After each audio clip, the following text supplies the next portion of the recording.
Policy क्या बनाया है कि अगर आप अपने बच्चे को प्राइवेट स्कूल में पढ़ाइएगा तो आपको 1000 रुपया मिलेगा हर महीने, यानी कि स्कूल का जो फीस अगर 2000 है तो 1000 गवर्नमेंट देगा और 1000 है तो पूरा गवर्नमेंट दे ही रहा है, ठीक है। और अगर आप सरकारी स्कूल में पढ़ाइएगा तो आपको 500 रुपया हर महीने देना पड़ेगा।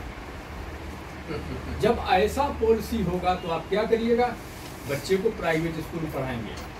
जब आपके बच्चे प्राइवेट स्कूल में जाने लगेंगे और आपके मन में ये वहम हो जाएगा कि सरकारी से अच्छा तो निजी है, सब लाभ मिल रहा है, तो आप सरकारी में नहीं जाएंगे। जब आप सरकारी में नहीं जाएंगे तो सरकार जो है उसको रिकॉर्ड में, सदन में और अन्य जगह पर इंटरनेशनल स्तर पर ये दिखाएगा कि सरकारी स्कूलों में बच्चे नहीं आते हैं। वो अपने बचाव के लिए डेटा रखेगा कि देखिए हमने 4 साल तक लगातार 10 साल तक हमने इनको चलाने का प्रयास किया, अपने पास से पैसा खर्च किया, लेकिन बच्चे सरकारी स्कूलों में पढ़ने ही नहीं आए। तो जब बच्चे पढ़ने नहीं आ रहे थे, इससे क्या हो रहा था, सरकार का धन व्यर्थ जा रहा था। इसलिए मजबूरी में भारत सरकार को या राज्य सरकार को सरकारी स्कूलों को बंद करना पड़ा, इंटरनेशनल बेइज्जती को बचाने के लिए, लताड़ को बचाने के लिए, ताकि जवाब न देना पड़े। ऐसा पॉलिसी बनाया और आपके मन में ये भ्रम हो जाए कि सरकारी बेकार है, निजी अच्छा है। गवर्नमेंट हॉस्पिटल में आप जाते हैं, आपको 4-4 घंटा दौड़ाया जाता है और एक बुखार का टेबलेट आपको नहीं मिलता, वो बाहर से लेना पड़ता है। आपको पता है गवर्नमेंट हॉस्पिटल कोई भी ऐसा नहीं है जिसमें कम से कम 200 तरह का मेडिसिन ना आता हो।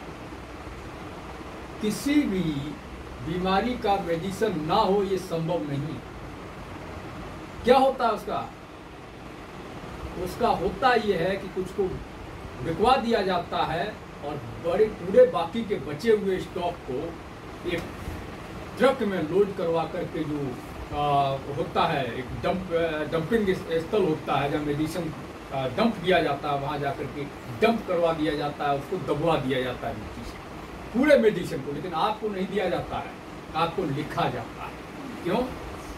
ताकि आपके मन में ये वहम हो जाए कि सरकारी अस्पताल में जाना बेकार है, यहाँ इलाज नहीं होता है। निजी में जाएंगे, 10 मिनट में पूरा काम करेगा, सेवा करेगा, सर करके बोलेगा, पैसा ही तो ज़्यादा लेगा, सारी व्यवस्था देगा। तो आप सरकारी में जाना छोड़ दीजिएगा, निजी में जाएंगे। जब आप सरकारी में जाना बंद कर देंगे तो सरकारी अस्पतालों में वैल्यू खत्म हो जाएगी। आपकी जो रिक्वायरमेंट है सरकारी अस्पताल की, जो हमारे देश की रिक्वायरमेंट है, वो खत्म हो जाएगी। जब वो खत्म हो जाएगी, सरकार उसको बेच देगी, बंद कर देगी। तो इस तरीके से आपके अंदर निजीकरण के प्रति, निजी संस्थाओं के प्रति प्रेम पैदा किया जा रहा है और सरकारी संस्थाओं के प्रति, राष्ट्रीयकृत संपत्तियों के प्रति, राष्ट्रीयकृत योजनाओं के प्रति नफरत और घृणा पैदा की जा रही है। आपको एक उदाहरण बताता हूँ कि आज बिस्लरी का बोतल नक्शा हर जगह मिलता है, बिस्लरी पानी हर जगह मिलता है। शुरुआत में बिस्लरी कोई आज से मान लीजिए 50 साल पहले, 50-60 साल पहले ये बिस्लरी नहीं मिलता था। सब आज भी गांव में जाइएगा तो हैंडपम्प वही चलता, लेकिन गांव की दुकान अगर होगी तो बोतल वहाँ भी मिलेगा। शुरुआत में जब ये बिस्लरी वाला कंपनी आया इंडिया में देखते हैं कि पानी का व्यापार करना है, तो 4 पार्टनर इनका था। इनका 4 पार्टनर चारों दिशा में जाता है। 3 पार्टनर वापस आके कहता है कि नहीं, इंडिया में ये चीज़ नहीं बिक सकती, ये चीज़ इंडिया में बिजनेस ये नहीं चलेगा, यहाँ समय बर्बाद करना है। चौथा पार्टनर जब आता है वो कहता है कि सबसे ज़्यादा अगर कहीं बिकेगा तो इंडिया में ही बिकेगा। और कैसे? हम बताएंगे कैसे बिकेगा। उसने क्या काम किया कि जो ढाबे होते हैं रोड किनारे, जो रोड लाइन होटल होते हैं, उस पर गया, 50 बोतल लेके गया, बोला कि साहब ये पानी हमारा जो है रख लीजिए। बोला, होटल वाला बोला नहीं, हाँ हमें आवश्यकता नहीं है, जगह बर्बाद घेरेगा, हम नहीं रखेंगे। ऐसा करिए 5 रुपये ले लीजिए। उस समय रुपये का वैल्यू बहुत होता था, 5 रुपये। बोला कि ऐसा करिए, जगह का किराया ले लीजिए और इसका भी आप पैसा हमें मत दीजिए, आप बेचिए, बस अपने पास पैसा रखिए। होटल वाला सोचा ये तो अच्छा जुगाड़ है, मुर्गा फंस गया, अच्छा मुर्गा फंसा। मतलब सौदा भी दे रहा है, माल भी दे रहा है और पैसा भी दे रहा है, तो कौन नहीं लेना चाहेगा। तो होटल वालों ने क्या किया कि उसको रखना शुरू कर दिया, उनको किराया भी मिल रहा। अब कुछ फॉरनर उधर से गुजरे तो उन्होंने बिस्लरी मांगा, क्योंकि वहाँ तो ये सब सिस्टम पहले से है। बोले कि बिस्लरी। तो होटल वाला सोचा कि अच्छा पानी की बोतल मांग रहा है, वो भाग के गया, एक बोतल लेके आइए चाहिए, हाँ कितने का है, 1 रुपये। तो बोतल का 1 रुपया उसको फ्री मिल गया और 50 बोतल उसका बिक गया। आसपास का जो लोकल लोग होता था, ढाबे के पास से गुजर रहा काम करने वाला दिहाड़ी मजदूर है या किसान है या वहाँ लोकल का जो टूरिस्ट है, ट्रक वाला है, वो बैठा खाना खा रहा, वो देख रहा है कि मतलब ये नया चीज़ क्या है। तो हुआ क्या कि वो भी जो है सोचा कि हम भी पी के देखें। होता नहीं, कोई नई चीज़ आती तो हम लोग सोचते हैं कि नहीं यार हमको भी एक बार तो चेक करना ही है क्या। तो उसने कहा हम भी पिएंगे। तो वो भी खरीदने लगा। जब धीरे धीरे उसको आदत लगी कि नहीं हमको लेना है, लोकल वाला भी खरीदने लगा और फॉरनर भी, उसका बोतल बिक गया। दोबारा फिर वो आया कुछ दिन बाद, बोला कि अरे आप बहुत दिन बाद आए हैं, पानी तो सब खत्म हो गया, कोई बात नहीं, इस बार हम 5 बोतल रख दे रहे हैं और ये लीजिए भाड़ा जगह का। 5 बोतल रख गया और 500 बोतल जो था बाद में वो भी बिक गया। वो फिर तीसरी बार आता है, इस बार 1000 बोतल रख जाता है, 1000 बोतल बिक गया। अब इधर उसका 1000 रुपये इनकम और भाड़ा अलग। अब वो इंतजार में ढाबे वाला, 1000 बोतल रखने के बाद वो 3-4 महीने तक नहीं आया। अब ढाबे वाला परेशान, क्योंकि मोबाइल तो चलता नहीं था। डॉक्टर साहब ढाबे वाला परेशान कि क्यों नहीं आया, क्योंकि उसको तो वो कहते हैं ना कि खून लग गया था ढाबे में, आदत लग गई। और कस्टमर आता था मांगने लगा कि भैया बिस्लरी चाहिए, फॉरनर आ रहा है, लोकल वाला ट्रक ड्राइवर आ रहा है, खाना खा रहा है, अरे यार अब तो बिस्लरी खत्म कर दिया, पानी बहुत बढ़िया था, मंगाइए वही पीना है। अब होटल वाला परेशान कि कस्टमर भाग रहा है, मार्केट बिगड़ रहा है, पानी मिल नहीं रहा है, इनकम भी नहीं हो रहा है। जब वो 3-4 महीने बाद आया तो उससे पूछा पानी लाए हो क्या, बोला नहीं। कि क्यों, सुनिए, अब अगर पानी का बोतल आपको लेना है तो प्रति बोतल 1.5 रुपये 2 रुपये जो उस समय का उसका रेट होगा, 2 रुपये मान लीजिए कहा हो कि 2 रुपये के हिसाब से मिलेगा और भाड़ा हम नहीं देंगे। दूसरा बात, हमारा वहाँ गोडाउन है, वहाँ से आपको लेके आना है, तो उसको वहाँ से बोतल लेके आना पड़ा, उसका चार्ज देना पड़ा। और आज इंडिया के गांव गली में बिस्लरी घुसा हुआ है। टाटा चप्पल वाले का भी सीन ऐसे ही है, पहले फ्री में पहनाया, लत लगाया और आज देखिए। तो निजीकरण करने वाली जो कंपनियां हैं, निजी क्षेत्र की जो कंपनियां हैं और जो सरकारें हैं, वो इसी तरह आपको ये इसी से उदाहरण मिलता है। हरियाणा की जो पॉलिसी है कि अगर सरकारी स्कूल में पढ़ाइएगा तो आपको 500 रुपया फीस देना पड़ेगा, और अगर प्राइवेट में पढ़ाइएगा तो हम उल्टा 1000 रुपया महीने देंगे आपको। तो निजीकरण को समझना पड़ेगा, हमारे लोगों को सोचना पड़ेगा कि किस तरह हमको कुछ दिन का लालच दिखा करके किस तरह हमारे बच्चों के भविष्य को बर्बाद किया जा रहा है। उत्तर प्रदेश में क्या हुआ, हमारे भोगी बाबा जी ने एक योजना लाए कि सबको जो है राशन 2-2 बार फ्री देंगे। राशन क्या बोलते हैं उसको, दाल है, चीनी है, चावल है, ऑयल है, नमक है, पूरा पब्लिक गदगद हो गया।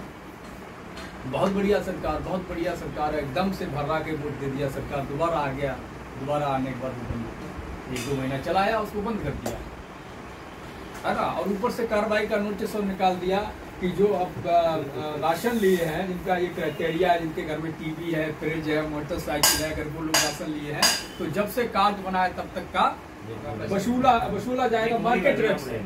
लेकिन वो विरोध हो गया, इसके चक्कर में वो सफाई दे दी। अब ये क्या करते हैं किसी चीज का टेस्टिंग, वो जो नोटिफिकेशन निकला था वसूली का, तो डायरेक्ट राज्य सरकार के द्वारा नहीं निकलवाया गया, वो निकलवाया गया जिला अधिकारियों के द्वारा, ताकि बाद में अगर बवाल होता है तो राज्य सरकार साफ बच जाए। और वही हुआ, जब बवाल हुआ, जब 5-6 जिलों के जिला अधिकारियों के नोटिफिकेशन जो जारी किए गए थे, जब वो वायरल होने लगे, उस पर विवाद खड़ा हुआ, तो राज्य सरकार ने सफाई देते हुए यूपी सरकार बोली कि नहीं, ऐसा कोई भी नोटिफिकेशन हमने जारी ही नहीं किया। सही बात है, कहाँ जारी किया है, सब लोग तो तुम्हारे हैं, डीएम से जारी कराया, आपने तो किया ही नहीं। हम भी कह रहे हैं आपने नहीं किया, लेकिन कराया तो आप ही ने। तो ये बहुत शातिर लोग हैं, इसलिए हमें फूक फूक के कदम रखने की आवश्यकता है। निजीकरण बहुत ज्यादा घातक है। दूसरी दिशा में हम अगर इस मूवमेंट को मंडल कमीशन के आधार पर उठाएं, निजीकरण का विरोध अगर हम मंडल के तरीके से करें तो हमें लगता है कि सफलता ज्यादा मिल सकती है। हम केवल निजीकरण का विरोध करते हैं। मंडल ने एक बात और कही है, सिफारिश नंबर 15 में स्पष्ट लिखा है कि जो संस्थाएं सरकारी वित्तीय सहयोग से चलती हैं उनमें ओबीसी आरक्षण लागू किया जाएगा। अब ऐसी कोई संस्था नहीं है जो बिना सरकार के सहयोग के चल जाए। कोई संस्था चल सकती है, गवर्नमेंट से लोन लेगी, नहीं तो जमीन लेगी, नहीं तो सिक्योरिटी मांगेगी, बगैर सहयोग के तो नहीं चलेगी। तो जब बगैर सहयोग के नहीं चल रही तो वहां रिजर्वेशन लागू होना चाहिए, पर हमारे लोगों को इस बात की खबर नहीं है। हमारे तमाम नेता कुछ ऐसे हैं जो कहते हैं कि वो पिछड़ों के, महादलितों के मसीहा, उनको यही नहीं पता है कि मंडल कमीशन में अल्पपिछड़ों के हितार्थ क्या क्या है। वो कहते हैं कि बस आप 27% में 3 जगह कर दीजिए।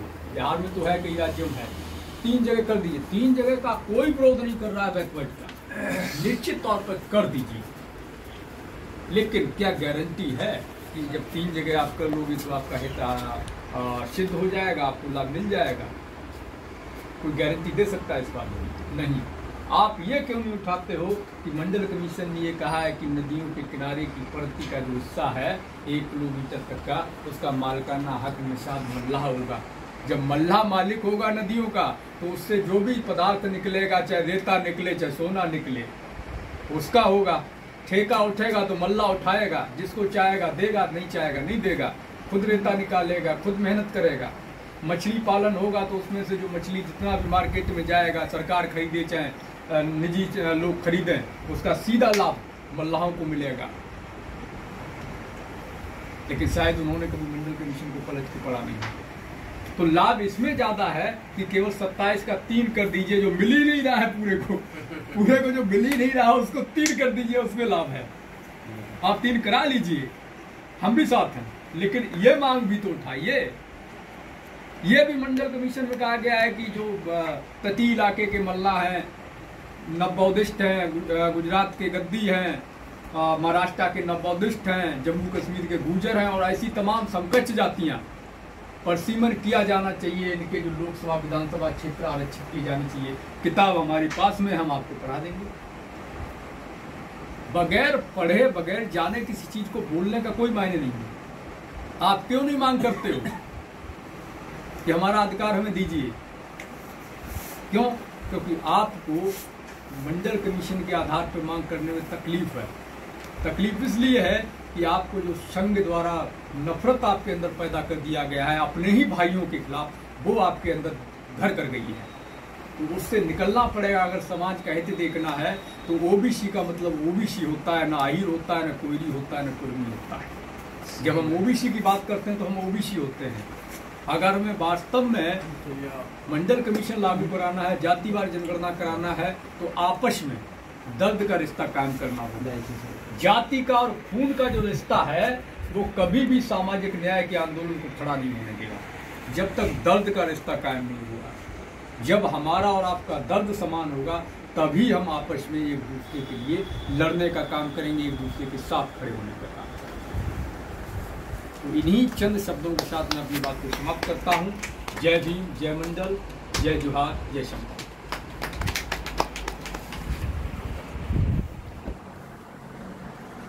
क्रांतिकारी साथियों, यदि आप संवैधानिक अधिकारों, जातिवाद जनगणना, मंडल कमीशन, बहुजन महापुरुषों की वैचारिक समता, समानता और सामाजिक न्याय के आंदोलन को मजबूत बनाना चाहते हैं तो हमारी आपसे गुजारिश है कि हमारे चैनल को सब्सक्राइब करें व बेल आइकन के बटन को दबाएं। वीडियो को अधिक से अधिक शेयर करें व अपनी यथासंभव शक्ति अनुसार हमें आर्थिक सहयोग करें।